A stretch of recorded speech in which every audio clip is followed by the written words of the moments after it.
పరసంబంధమైన ప్రేమ మాత్రమే ఎన్నడూ తప్పిపోదు. మన హృదయంలో అభివృద్ధి చెందే అనుమాత్రమైన ప్రేమ లేని స్థితి ప్రతి చోట విస్తరింపబడే రంగు యొక్క మరకవలే ఉంటుంది.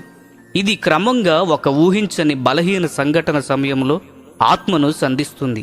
ఈ నష్టము క్రీస్తు శరీరమును కూడా నాశనపరచగలదు, మరియు ఈ నష్టము మరమ్మత్తు చేయలేని స్థితికి మారిపోగలదు. ప్రేమ యొక్క మార్గములో నడుచుట అంత తేలికైన విషయమేమీ కాదు. మనము ఈ మార్గములో వెళ్ళవలనని దృఢముగా నిశ్చయించినట్లయితే మనము తప్పనిసరిగా గట్టిగా పోరాడుటకు సిద్ధపడవలను. ఎందుకనగా క్రీస్తు వలె మన యజమాని ఎవరైతే మనలను ముందుకు నడిపించునో ఆ మార్గము ద్వారా వెళ్ళెను. మనలను చుట్టుముట్టిన కొన్ని పరిస్థితులు మన మానవ ప్రేమను మాయవలే అదృశ్యము చేయును. ఉదాహరణకు, దేవుడు సేవ చేయుటకు మనకిచ్చిన ప్రదేశంలో అక్కడ కొన్ని ఆత్మలను దేవుని బిడ్డలుగా మార్చుటకు నడిపించబడినట్లయితే వారు ఒకరోజు క్రీస్తు యొక్క సేవకులుగా మారవలనని మరియు ఇతరులకు ఆశీర్వాదకరముగా ఉండుటకు అర్హులై ఉండవలనని నిరీక్షణతో పరిచర్యలో ఎంతో కఠినముగా శ్రమపడి ఉండవచ్చు. ఈ కారణమును బట్టి మన ఆరోగ్యమును కూడా కోల్పోవచ్చు.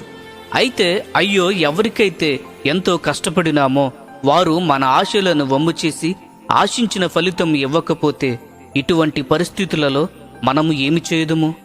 ఆ ఆత్మ కొరకు శ్రమపడుటకు మనలను ప్రేరేపించిన ప్రేమ నుంచి మనము ప్రక్కకు వెళ్ళుదుమా? లేక మనము ప్రేమలో స్థిరముగా నిలబడి ప్రార్థనలో కొనసాగుతూ, తండ్రి, వారిని క్షమించు, వారేమి చేయుచున్నారో వారికి తెలియదు. అవును, ప్రేమ ఎన్నడూ తప్పిపోదు. 1 కొరింథీయులకు రాసిన పత్రిక 13వ అధ్యాయము 8వ వచనము గమనించండి.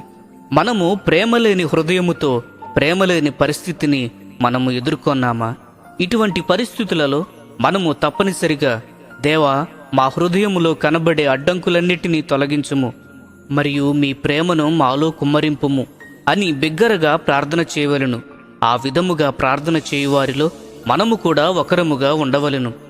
ప్రియ స్నేహితులారా, ఈ సందేశములు మీకు ఆశీర్వాదకరముగా ఉన్నట్లయితే లైక్ చేయండి, సబ్స్క్రైబ్ చేయండి, అనేకులకు షేర్ చేయండి.